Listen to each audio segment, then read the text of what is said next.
তো আমরা এখানে এসেছি গুয়াহাটিতে, গুয়াহাটি হরেকৃষ্ণ মন্দিরে। আর আমার হাতে আছে মহাভারত, যেটা আমি পড়ি, রেগুলার পড়ি, সেটা নিয়ে এসেছি। আর দেখতেই পাচ্ছ আমার পিছনে আছে হরেকৃষ্ণ মন্দির।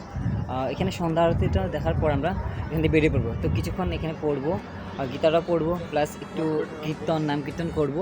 আমি এখানে প্রথমবার এসেছি।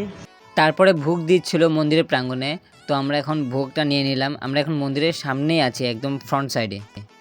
হাতে গীতাটা নিয়ে এবার মন্দিরে প্রবেশ করব। দেখতে পাচ্ছ মন্দির একদম সামনে রয়েছে হরেকৃষ্ণ মন্দির ইন নর্থ গুয়াহাটি। মন্দিরের লোকেশন হচ্ছে নর্থ গুয়াহাটি হরেকৃষ্ণ মন্দির। মন্দিরটা খুব সুন্দর। আমি এখানে প্রথমবার এসেছি। এই জায়গার পরিবেশ আবহাওয়া একদম পরিষ্কার কোমল। এখানে মাতাজিরা বসে আছেন আর এখানে ভোগ বিক্রি করা হচ্ছে। এই সাইডেও কিন্তু ভোগ বিক্রি করা হচ্ছে। আর এখানে গৌরনীতার সুন্দর একটি ফটো রয়েছে।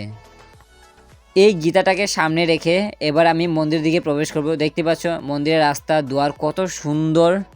রাধে রাধে বন্ধুরা, এবার ভগবত গীতাকে হাতে নিয়ে মন্দিরে প্রবেশ করলাম। আজকে বেশি লোকজন নেই মন্দিরে। আপনারা কে কে এই মন্দিরে এসছেন, কোথা থেকে এসছেন, বা এই ভিডিওটি আপনারা কোথা থেকে দেখছেন, কমেন্টে নিশ্চয় বলবেন।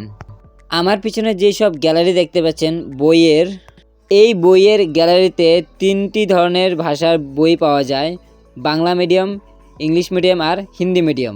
রাধে রাধে বন্ধুরা, প্রভুরা এখানে নাম কীর্তন করছেন। তো চলো সবাই মিলে একটু নাম কীর্তন ভজন করে নিই।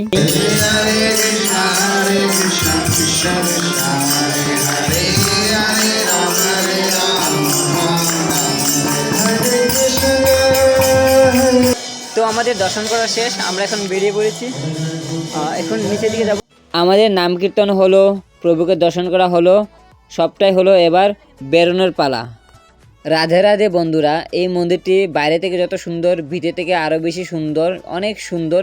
ভিডিওটি ভালো লাগলে লাইক শেয়ার নিশ্চয়ই করে দেবেন।